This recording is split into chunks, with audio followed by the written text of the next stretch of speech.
ராதிகாவும் மையும் பார்த்தீங்கன்னா வீட்டை விட்டு போனதுனால கோபி பார்த்தீங்கன்னா ரொம்ப சோகத்தில் இருக்கார்.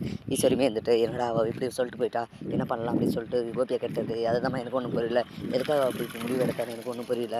ஆனால் எதுவாக அது ஒரு உள்காரணம் இருக்குது, நமக்கு தான் ஒன்றும் புரியல. அப்படி நான் போய் ராதிகா பார்த்துட்டு வந்துடுறேன் அப்படின்னு சொல்லிட்டு பார்த்தீங்கன்னா அப்புறம் இருக்காது கிளம்ப பார்க்க ஈஸ்வரி இருந்துட்டு டே போனால் போயின்னு போகிறாங்க, நீ இங்கேயே ஏறா, அங்கே போனால் திருப்பி டென்ஷன் ஆயிடுவேன், அதனால நீ இங்கேயே ஏறா அப்படின்னு எப்படிமா இங்கேயே இருக்க முடியும், அவள் விட்டு போயிட்டாமா, என்ன வேணாம்னு சொல்லிட்டு போயிட்டா, அப்படி இருக்கும்போது நான் எப்படி இங்கேயே இருக்க முடியும், நான் ஒரு எட்டு போய் பார்த்துட்டு வந்துடுறேன் அப்படின்னு சொல்லிட்டு பார்த்தீங்கன்னா கிளம்பி கோபி போகிறாரு. அங்கே போயிட்டு பார்த்தீங்கன்னா ஏறாதீங்க, என்ன மட்டும் அங்கேயே சொல்லிட்டு நீ மட்டும் வந்துட்டீங்க அப்படின்னு கேட்க, கோபி அதுதான் எல்லாருக்குமே நல்லது, நீங்கள் அங்கேயும் இங்கேயும் மாற்றி மாற்றி அலைஞ்சிருக்க தேவையில்லை, நீங்கள் அங்கேயே நிம்மதியாக இருங்க, நீங்கள் அங்கே இருந்தால் தான் சந்தோஷமாக இருக்கீங்க, என் கூட வந்தால் திருப்பி தேவையில்லாத பிரச்சனை, அதனால் நீங்கள் அங்கேவே இருங்க, உங்கள் குடும்பத்தோடு இருங்க அப்படின்ற மாதிரி சொல்ல, ஏறாதீங்க எப்படி சொல்கிறேன், இது டெம்பரவரியாக இல்லை பர்மனெண்ட் அப்படி கேட்க, பர்மனெண்ட்டாகவே நீங்கள் அங்கேயே இருங்க, நீங்கள் இங்கே வராது இருக்கிறதா எங்களுக்கும் நிம்மதி, நீங்கள் வந்துன்னு அப்புறம் உங்கள் அம்மா என்னை வந்து திட்டு என்னத்துக்கு இதெல்லாம் தேவையில்லாத பிரச்சனை, நீங்கள் அங்கேயே உங்கள் குடும்பத்தோடு இருங்க அப்படின்னு சொல்ல, ஏறாதீங்க அப்படியெல்லாம் பேசுகிறேன், நம்ம கல்யாணம் பண்ணியிருக்கோம், ஞாபகம் இருக்கா இல்லையா, கல்யாணம் தானே பண்ணியிருக்கோம், மற்றபடி வேறு ஒன்றும் இல்லை, நான் டைவர்ஸ் கூட கொடுத்துறேன் கோபி, ஆனால் நீங்கள் அங்கேயே இருந்துருங்க, என்னை பார்க்க இங்கே வராதீங்க, என்னை பார்க்க வந்தீங்கன்னா திருப்பி எனக்கு மன கஷ்டம், அது இல்லாத திருப்பி மைக்கு மனசு ஹர்ட் ஆகும், அதனால் நீங்கள் அங்கேயே இருங்க, அதான் எல்லா பிரச்சனைக்குமான ஒரே தீர்வு அப்படின்னு சொல்ல, ஏன் அதுக்கு அப்படியெல்லாம் பேசுகிற, என்னை மறந்துட்டே அப்படின்ற மாதிரி கேட்க,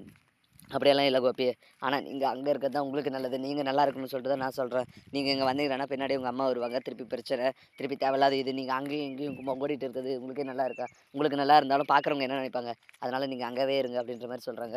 இதை கேட்ட கோபி சரி சரின்னு சொல்லிட்டு பார்த்தீங்கன்னா அழுதுகிட்டே என்ன சொல்கிறதுன்னு தெரியாமல் கிளம்பி வந்துடுறாரு. கிளம்பி வந்து பார்த்தீங்கன்னா நடந்த எல்லா விஷயத்தையும் சொல்ல சரி இருந்துட்டு, அப்பாடா ஒரு வேலை நல்லது, அவள் சொன்னதும் கரெக்டு தான்டா, நீ அங்கேயும் இங்கேயும் அலைஞ்சிட்டு இருக்க முடியாது, நீ உங்கள் குடும்பத்தோடவே சந்தோஷமா இருன்னு சொல்லிட்டு இருக்க, பாக்கிய வராங்க, பாக்கிய வந்துட்டு எப்படி ஆத்தா அவர் இங்கே இருக்க முடியும், அவர் இங்கே கெஸ்ட்டாக வேணா இருக்கலாம், அது எப்படி ஆத்தா நம்ம எல்லாம் ஒன்றுமே இருக்கிறது, அவர் ஆல்ரெடி என்ன டைவர்ஸ் பண்ணிட்டார், அதான் உங்களுக்கு ஞாபகம் இருக்கா இல்லையா, என்ன வேணாம்னு சொல்லி தூக்கி போட்டு தான் நான் ராதிகா கூட போய் சேர்ந்தாங்க, இப்போ திருப்பி நான் வேணும்னு சொல்லி வந்தால் என்ன அர்த்தம் இது, இதெல்லாம் பேச்சுவார்த்தைக்கு நல்லா இருக்கும், ஆனால் நடைமுறைக்கு ஒத்து வருமா அப்படின்னு சொல்ல, ஏன் ஒத்து வராது, பிரிஞ்சு இருக்கிறவங்க சேர்ந்து வாழ்றது இல்லையா, அந்த மாதிரி நீங்களும் சேர்ந்து வாழுங்க அப்படின்னு சொல்ல, அத்தை அவர் சேர்ந்து வாழ தயாராக இருந்தாலும் என்னால் முடியாது, என்னை வெறுத்துட்டு விட்டு போனவரை நம்பி நான் எப்படி திருப்பி சேர்ந்து வாழ முடியும், கொஞ்சம் யோசிச்சு பாருங்க, எனக்கும் கொஞ்சம் மனசாட்சி இருக்குது, நீங்கள் இப்படியெல்லாம் பேசுறது என் மனசு ரொம்ப கஷ்டப்படுது அப்படின்னு சொல்ல, ஏன் பாக்கி எப்படி பேசுகிறேன், அவன் இப்போ ஏற்கனவே கஷ்டத்தில் இருக்கான், திருப்பி நீ இப்படி பேசுன எப்படி, நான் வேற எப்படி பேச வேண்டியது அத்தை, நீங்களே சொல்லுங்க.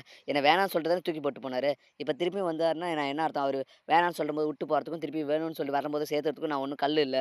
நானும் மனுஷி தான். அப்படி என்ன கொஞ்சம் புரிஞ்சுக்கங்க அப்படின்ற மாரி சொல்ல, இப்படி பாக்கியா சொல்லிட்டு இருக்க கோபி இருந்துட்டு, அம்மா அவ சொல்றதும் கரெக்ட்டு தாம்மா. நான் வேணான்னு சொல்லிட்டு தானே விட்டு போனேன். இப்ப திருப்பியும் வந்துட்டு அவ கூட சேர்ந்து வாழறது எதனா நடப்புகளா இருக்கா அப்படின்னு சொல்ல, டேய் நீ சும்மா இருடா. அவ அப்படிதான் பேசுவா. கோவத்துல பேசுறா. எல்லாம் கோவம் தணிஞ்ச பிறகு எல்லாம் சரியாயிரும்னு சொல்ல, அத்தை நான் எப்பவுமே மாற மாட்டேன். நான் இப்படிதான். நீங்க உங்க மகன் கூட வேணா இருங்க. ஆனா என்ன சேர்ந்து வாழன்னு மட்டும் ஃபோர்ஸ் பண்ணாதீங்க. அப்படி ஃபோர்ஸ் பண்ணீங்கன்னா நான் இந்த வீட்ட விட்டு போயிருவேன் அத்தை. அப்படின்ற மாரி பாக்கியா சொல்லிட்டு பார்த்தீங்கன்னா ரூமுக்கு போயிடுறாங்க. இப்படி தான் வரப்போகிற எபிசோடு வந்து போகுது. கோபியும் பாக்கியாவும் வந்து இணைவாங்களான்றதை நம்ம வெயிட் பண்ணி தான் பார்க்கணும். மேலும் இது பண்ண வீடியோக்களை தொடர்ந்து பார்க்க மறக்காம நம்ம சேனல் சப்ஸ்கிரைப் பண்ணுறேங்க. கூட பெல் பட்டன் எடுத்துங்க. அப்போ தான் நான் போகிற ஒவ்வொரு வீடியோ உங்களுக்கு நோட்டிஃபிகேஷன் வரும். தேங்க்யூ.